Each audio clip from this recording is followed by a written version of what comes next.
Gautami news కి స్వాగతం. Gautami news కి స్వాగతం. నర్వ మండలంలోని బుడ్డిగాని తాండాలో సంత్ సేవ్లాల్ మహారాజ్ జయంతి వేడుకల్లో పాల్గొన్న మక్తల్ నియోజకవర్గ శాసనసభ్యులు డాక్టర్ వాకిటి శ్రీహరి. ఈ కార్యక్రమంలో భాగంగా వారు మాట్లాడుతూ ప్రభుత్వం అధికారికంగా సంత్ సేవ్లాల్ మహారాజ్ జయంతి వేడుకలను నిర్వహిస్తున్నందుకు ప్రభుత్వానికి కృతజ్ఞతలు తెలియజేస్తున్నామని అన్నారు. సంత్ సేవ్లాల్ మహారాజ్ గారి మందిరాన్ని నిర్మించుకోవడానికి ప్రభుత్వం తరపున తప్పకుండా కృషి చేస్తానని అన్నారు. ఈ సందర్భంగా మరోసారి అందరికీ సంత్ సేవ్లాల్ మహారాజ్ జయంతి శుభాకాంక్షలు తెలియజేశారు. ఈ కార్యక్రమంలో ప్రభుత్వ అధికారులు మరియు మండల ముఖ్య నాయకులు, కార్యకర్తలు పాల్గొన్నారు.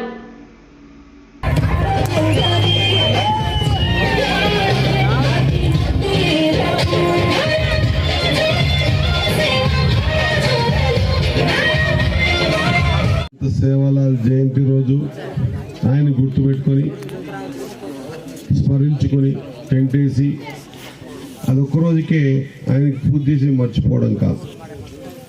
286 సంవత్సరాల క్రితం జన్మించి ఆ రోజు ఇంగ్లీష్ వాళ్ళతో పోరాడి అక్షర జ్ఞానం లేని ఆ రోజుల్లో వ్యవస్థను ఎదిరించి బంజారా జాతి అంతా కూడా అడవిలల్లా ఇంతకుముందే సోదరులు చెప్పినట్టు ఒక ఊర్లో స్థిరంగా ఉండకుండా అడవులు పట్టుకొని తిరిగేటువంటి ఈ జాతికి దిశానిర్దేశం చేసి ఈరోజు భారతదేశం మొత్తం మీద సంత్ సేవాలాల్ అంటే తెలియని వ్యక్తి అంటూ ఎవరు ఉండరు అన్నమాట. అంత ఎత్తుకు ఎదిగిన వ్యక్తి. మరి ఆయన చూపించిన మార్గం మా సోదరుడు ఒకడు ఇప్పుడే మాట్లాడుకుంటూ ఆయన చనిపోయిండు, చాలా బాధపడతా ఉన్నాం. ఆయన చనిపోలే, ఆయన ఎక్కడ చనిపోయిండా? ఇంతమంది మధ్యలో అందరిలో కూడా సంత్ సేవలాల్ కనిపిస్తా ఉన్నాడు. ఎవరెవరైతే ఆయన చూపించిన మార్గం ధూపవనంలోకి నీళ్లు పోయండి అన్నప్పుడు నీళ్లు పోస్తున్నప్పుడల్లా కూడా సంత్ సేవలాల్ బతుకున్నట్టే లెక్క. అవునా కదా? ఆకలికి అన్నం పెట్టే ఉన్నాడు, అన్నం పెడుతున్న ఆకలికి మాట్లాడకండి 2 నిమిషాలు అయిపోతాయి. ఆయన శారీరకంగా మన మధ్యలో లేకపోయిండొచ్చు, ఆయన ఆలోచన విధానం మన మధ్యలో ఉంది, ఆయన చూపించిన మార్గం మన దగ్గర ఉంది. అది పాటించిన ప్రతిసారి కూడా ఆయన బతికినట్టే లెక్క. ఆయన చెప్పిన విశేషాలు ఏంటివి? ఖచ్చితంగా మీరు ఎవరైతే ధూపంగా ఉన్నారో వాళ్ళకి నీళ్ళు పోయండి, నీళ్ళు ఇవ్వండి. ఎవరైతే ఆకలి ఉన్నారో అన్నం పెట్టండి. ఎవరైతే బాట బట్కాయించిపోయిందో వాళ్ళకి బాట చూపెట్టండి. మీరు ఏది కాదు నాకు చేత కదా ఇంట్లో కూర్చుంటే అది తప్పు, మీరు బయటకు వచ్చి పోరాడండి అని చెప్పాడు. ఇంత మంచి మాటలు చెప్పిన వ్యక్తి ఎట్లా చచ్చిపోతారని చెప్తారు మీరు? కాబట్టి ఆయన సూచించిన అనుసరించాల్సిన మార్గాన్ని వెతుకు మనం ముందుకు పోవాల్సిన అవసరం ఉంది. ఈరోజు మీ అందరికీ కూడా మనందరికీ కూడా ఆరాధ దైవమైనటువంటి సంత్ సేవాలాల్ గారు ఆయన చూపించిన మార్గం మనకు నిజంగా కూడా శ్రీరామ రక్ష.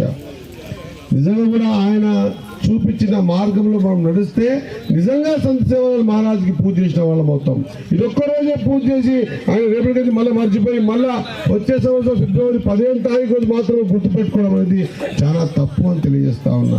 అందుకే పెద్దవాళ్ళని స్మరించుకోవాలి. ఆ స్మరించుకోవడానికి కావాల్సినటువంటి ఇప్పుడు కోరారు కదా ఏంది, ఖచ్చితంగా ఈ తండలో ఎక్కడైనా ప్లేస్ ఉంటే ఇక్కడ ఎమ్మడగా తెలియజేస్తా ఉన్నా. సంత్ సేవాలాల్ మహారాజ్కి ఖచ్చితంగా ఒక 200 నుంచి 300 గజాల జగ మీరు అలాట్మెంట్ చేయాల్సిందిగా మీరు తెలియజేస్తా ఉన్నా. స్థలం మీకు ఇచ్చిన తర్వాత ఆ నిర్మాణం కోసం మళ్ళీ కూడా మేము ముందుకు వచ్చి ఖచ్చితంగా నిర్మాణం ఏర్పాటు కూడా చేస్తా ఉన్నాం. మనమంతా కూడా ప్రభుత్వంకి ఈరోజు కృతజ్ఞత తెలియజేయాల్సిన అవసరం ఉంది. ఎందుకంటే ప్రభుత్వం ఈరోజు ఇంతమంది మన ఏపీ మేడం చెప్పారు, ఖచ్చితంగా గవర్నమెంట్ హాలిడే ప్రకటించింది. రెండోది ప్రభుత్వం నిర్వహిస్తా ఉంది. సేవల్ని గుర్తుపెట్టినటువంటి ప్రభుత్వం ఈ కార్యక్రమాన్ని చేయమని చెప్పేసి ఎంఆర్ఓ గారికి మక్తల్ నియోజకవర్గ కాన్స్టిట్యూన్సీ పరంగా ఎంఆర్ఓలకు అందరూ కూడా డబ్బిచ్చిందన్న మాట గుర్తు చేస్తా ఉన్నా. ఖచ్చితంగా మీ ప్రోగ్రాంలో పార్టిసిపేట్ చేయాలి.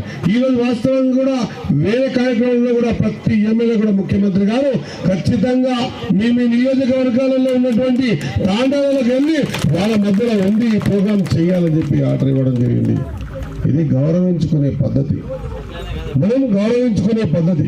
కాబట్టి మీ అందరితో కోరుతా ఉన్నా, మీకు సంబంధించి మీ గ్రామానికి సంబంధించిన చిన్న చిన్న విషయాల్ని కొంత ట్రాన్స్ఫారం కావాలి, లైట్లు కావాలి, లేదా పోల్స్ కావాలి, లేదా పశువులు ఎక్కడ ఉంటాయి కాబట్టి డాక్టర్ కావాలి, లేదా పశువుల స్టాండ్ కావాలి. ఇవన్నీ కూడా మీ అందరికీ చెప్తా ఉన్నా. మీరు రండి, మీకు ఒకటే పడిపోయిందో ఇవన్నీ కూడా శాంక్షన్ ఇచ్చి మీకు అందరూ కూడా పోల్స్ ట్రాన్స్ఫారం ఇస్తాను తెలియజేస్తా ఉన్నా.